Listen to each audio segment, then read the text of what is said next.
It was late October when Emily, a 26-year-old freelance artist, moved into the old Riverway apartments. Rent was cheap, and the manager seemed eager to hand her the keys. "Fourth floor, room 404, he said, without looking up from his clipboard. She didn't question it. Cheap rent in the city was a blessing. The building was old faded green wallpaper peeling at the corners, light bulbs buzzing weakly in the hallway, and that faint smell of damp wood that clung to every corner. Emily brushed it off. She'd lived in worse places before, but that night, as she unpacked, she noticed something strange. The walls were thicker than normal, almost padded, and a single window looked out into a brick wall. No view, no light, nothing. It felt like a room built to be hidden. Emily settled in quickly. She painted during the day, headphones on, trying to ignore the way the hallway always seemed to echo when no one was there.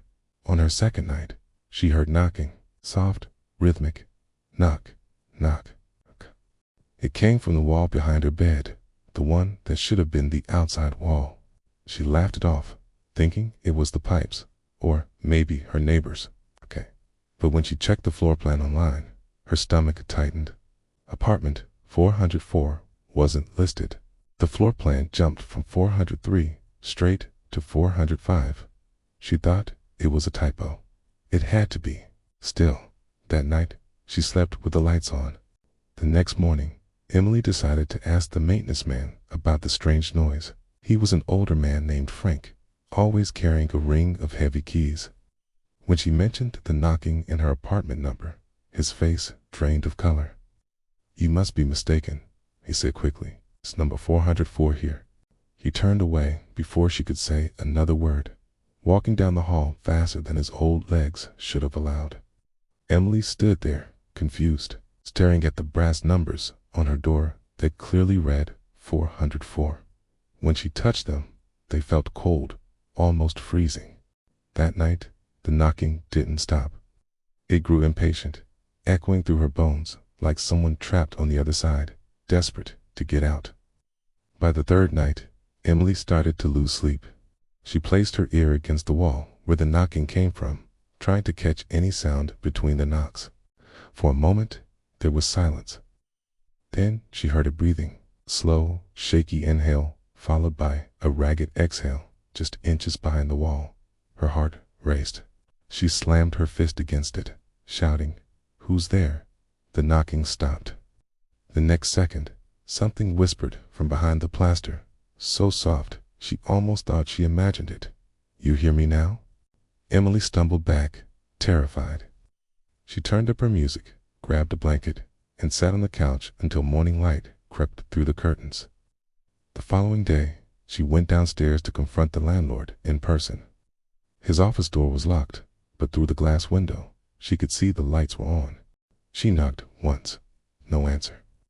When she peeked through, she saw the office phone off the hook. Papers scattered everywhere, and on the desk a file folder labeled Apt 404, Do Not Rent. Her stomach twisted. She tried the doorknob, but it wouldn't budge. Suddenly, the elevator at the end of the hallway dinged open by itself. The inside light flickered, and faintly, she heard the same humming she'd heard at night. A woman's voice, soft, distant, calling her name. Emily backed away slowly, running up the stairs instead. When she reached her floor, she froze. Every door in the hallway was slightly open, just enough to see darkness inside. Her own door stood wide open, and her paintings, once colorful and bright, were now smeared with black handprints. The smell of damp rot filled the air. She stepped inside carefully, calling out, "Who's in here?"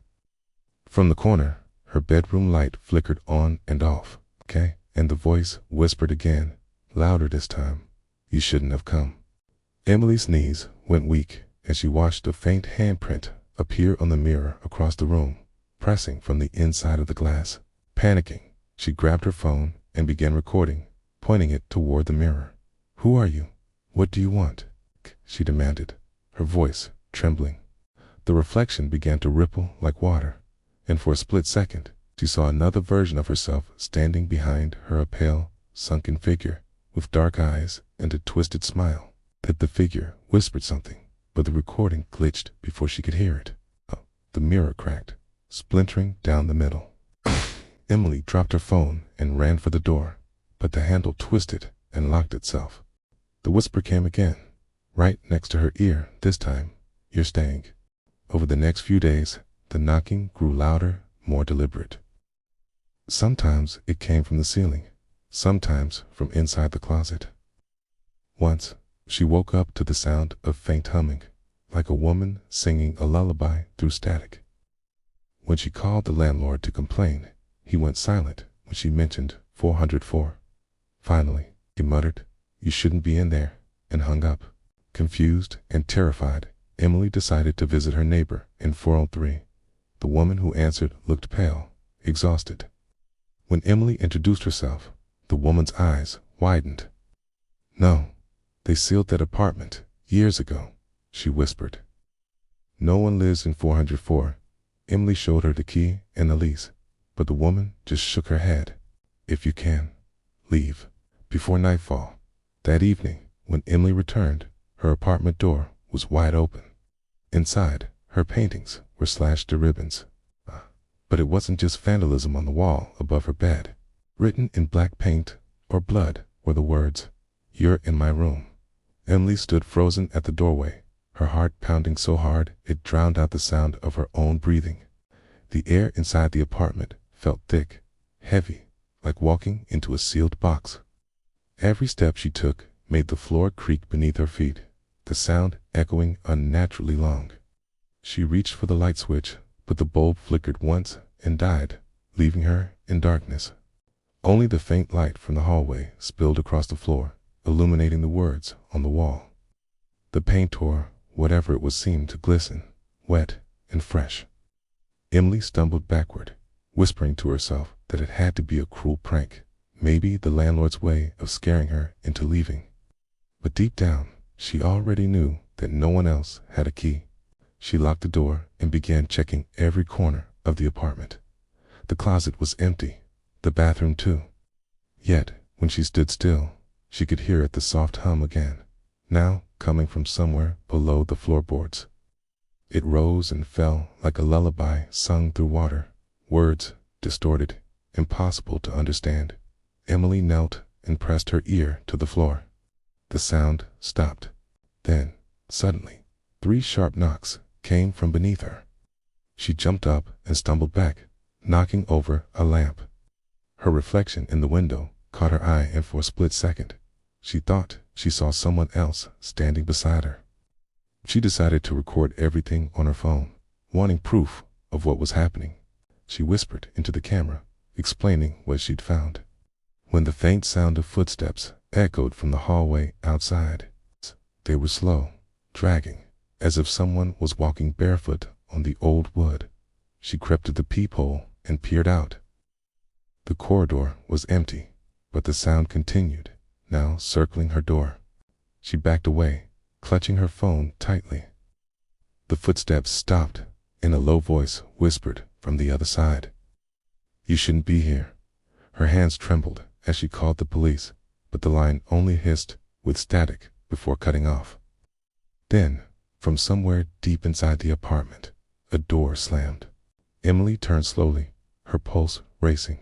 Every door in the hallway leading to her bedroom was now closed, though she was certain they'd been open minutes ago. She took one cautious step forward, her breath quick and shallow. The humming started again, this time joined by faint laughter, childlike, echoing, coming from the walls themselves. Suddenly, the temperature dropped. Her breath fogged in the air, and she could see frost forming along the edges of her window. The smell of mildew grew stronger, mixed with something metallic. She stumbled toward the front door, but when she reached for the knob, her hand froze. It was ice cold, and the metal seemed to pulse under her fingers like a heartbeat. She pulled away with a gasp. The knocking began again, louder now, shaking the walls. "Okay." And this time, it wasn't just one voice humming, it was several, overlapping, whispering her name in perfect unison. Emily grabbed her phone and called 911, but the call wouldn't connect. Every number she dialed just echoed static. Then the power went out. The apartment sank into darkness except for the glow from her phone. The temperature dropped sharply, her breath fogging in the air. Then she saw a faint outline of a figure standing in the corner. A woman, hair wet and tangled, eyes hollow like empty sockets. Emily screamed and backed toward the door, but it wouldn't open. The knob twisted violently from the other side, as if someone or something was trying to keep her in. The figure whispered, "It's not yours. It was never yours," and vanished. Emily bolted into the bathroom, locking herself inside. There, she found a decayed journal hidden under the floor tiles. Its pages were stuck together with something dark, but she could still read the first entry. "I begged them not to seal me in, but they said no one would believe me. They said apartment 404 never existed." Emily sat on the cold bathroom floor, her hands trembling as she turned the fragile pages of the journal. Most of the writing had faded, but a few sentences stood out clearly, written in thick, desperate strokes. "Kay, they told me to stay quiet. They said it was my fault. But it wasn't. It was the room." She ran her fingers over the words, feeling the deep impressions left by whoever had written them. The handwriting became erratic toward the end, letters overlapping as if the writer had been shaking uncontrollably. "Kay." In the last legible entry, it read, "The room breathes when the lights go out. Don't listen to the humming." Her breath caught. The humming yet had followed her since the first night. She closed the journal and looked toward the door. The knocking had stopped, but she could hear faint scratching now, like fingernails tracing across the wood. She backed up against the wall, whispering to herself that it was just in her head. Her reflection in the bathroom mirror caught her eye again, and this time she noticed something that made her freeze there, with someone standing behind her reflection. A faint shadow moving closer with each flicker of the light. Emily spun around, but the room was empty. When she looked back at the mirror, the figure was gone. The reflection of the door behind her showed a single, dark hand pressed flat against it. She stumbled to her feet and grabbed her phone, the flashlight shaking in her grip. The screen flickered as the camera glitched, cycling through static and distorted images of the apartment. For a split second, she saw the figure again, this time in the hallway, standing motionless, its head tilted, watching her through the screen. The image vanished, but when she turned the phone toward the door, faint footprints began to appear on the bathroom tiles, wet and glistening, leading right up to her. Emily pressed herself against the wall, whispering prayers under her breath. Her phone suddenly vibrated violently in her hand, flashing a new message from an unknown number. It read, "Asterisk, asterisk, I see you, asterisk, asterisk." The bathroom light flickered once more before going out completely. In the pitch black, Emily heard something drag across the tiles, a long, slow scraping sound that grew closer until it stopped right beside her. She held her breath, refusing to move, terrified of what she might feel next. Then, softly, something cold brushed against her ankle. She screamed and kicked, the sound echoing through the apartment. The lights came back on for only a second, and she saw her phone lying in the sink. Its screen cracked, the camera still recording. Behind her reflection in the mirror, a pale face stared back as wide, mouth open, whispering silently. Panicking, Emily grabbed the journal again, flipping through the pages in desperation. On the last page, scrawled over and over, were the words she wants a replacement. The writing looked newer, almost fresh, as though written only moments ago. She dropped the book and bolted for the door, twisting the handle until her palms bled. When it finally gave way, she stumbled into the hallway, but it wasn't the same hallway. The lights were dimmer, the air thicker, and the wallpaper was peeling in long, blackened strips. The doors to the other apartments were gone, replaced by blank, windowless walls.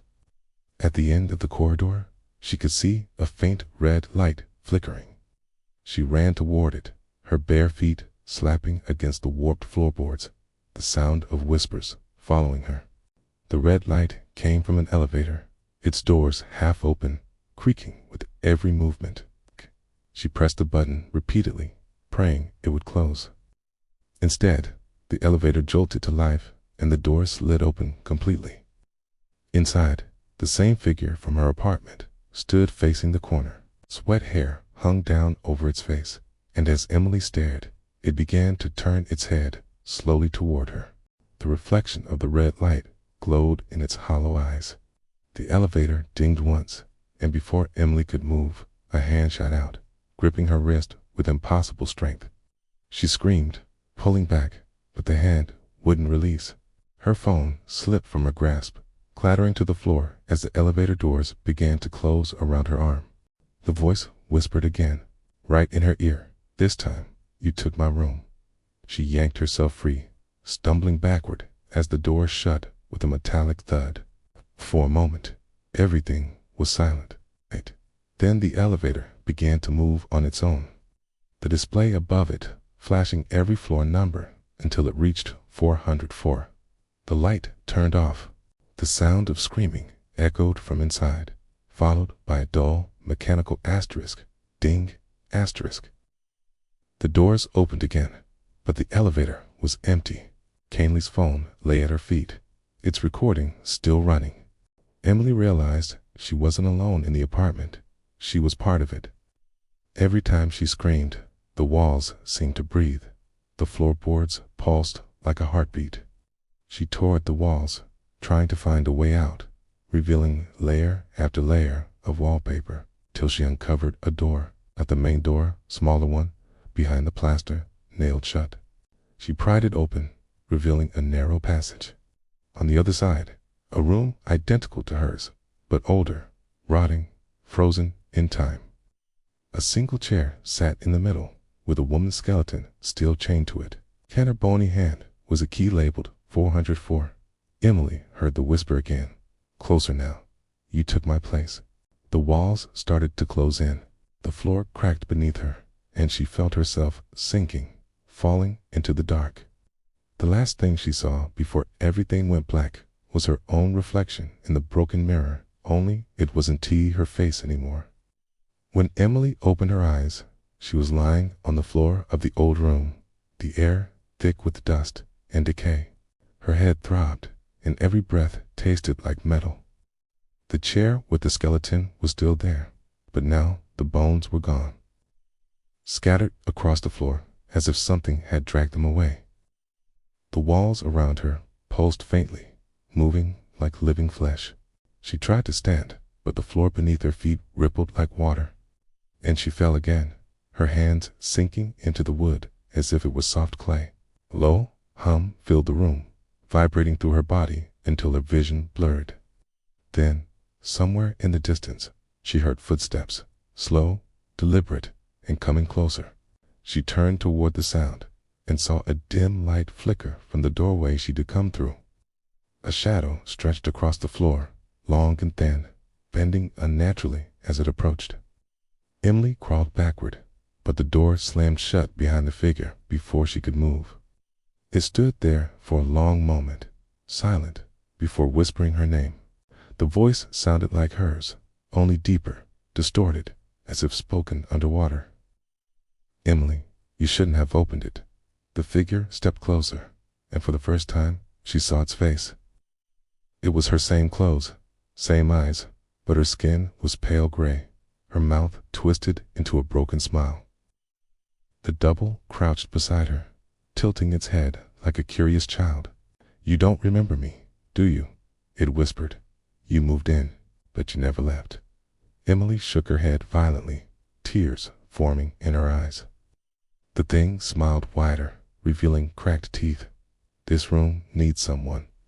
Always someone." Before Emily could respond, it pressed its hand against her chest.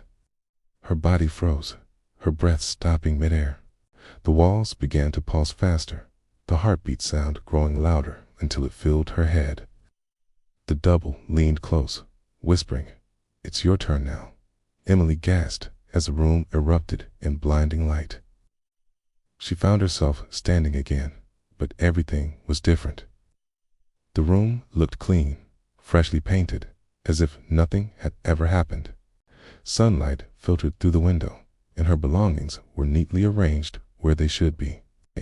For a brief moment, she thought it had all been a nightmare. Then she heard a knock at the door 3 times, soft but steady.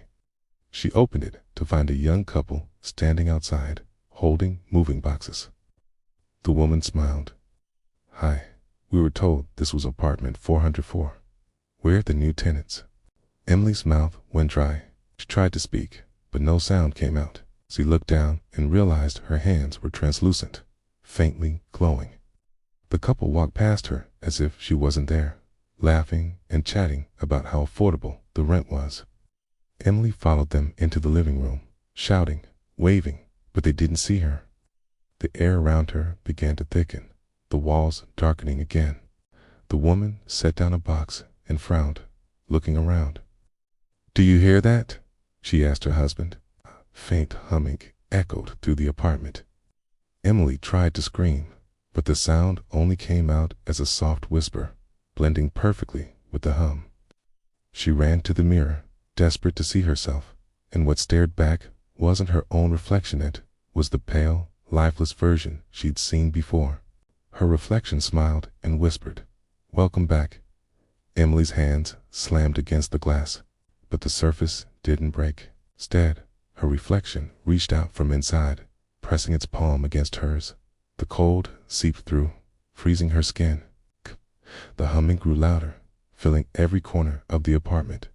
The couple froze, confused, as the lights began to flicker violently. The man called out, asking if anyone was there, but the only answer was Emily's voice whispering softly from the walls, "You shouldn't have come." The lights went out, and the apartment fell silent. When they turned back on moments later, the couple was gone. Only their boxes remained, scattered across the floor, their contents spilled. On the wall above the couch, fresh paint dripped in thick red streaks, forming new words that hadn't been there before. Asterisk, asterisk, someone always stays. Asterisk, asterisk, inside the cracked mirror. Emily's reflection stood smiling, trapped once again behind the glass, her lips moving silently as the faint sound of knocking began to echo through the room. 3 knocks. Always 3. When the police arrived the next morning, apartment 404 was gone. The hallway numbers jumped straight from 403 to 405 as if it had never existed. Emily's phone was found in the stairwell, still recording. The last few seconds of audio were chilling, a voice whispering, "Welcome home." They never found her. Tenants still claimed that late at night you can hear soft knocking coming from the wall between 403 and 405. 3 knocks, always 3. So if you ever find yourself in a building that skips apartment 404, don't go looking for it. Some doors were never meant to be opened. Would you dare to spend one night inside apartment 404?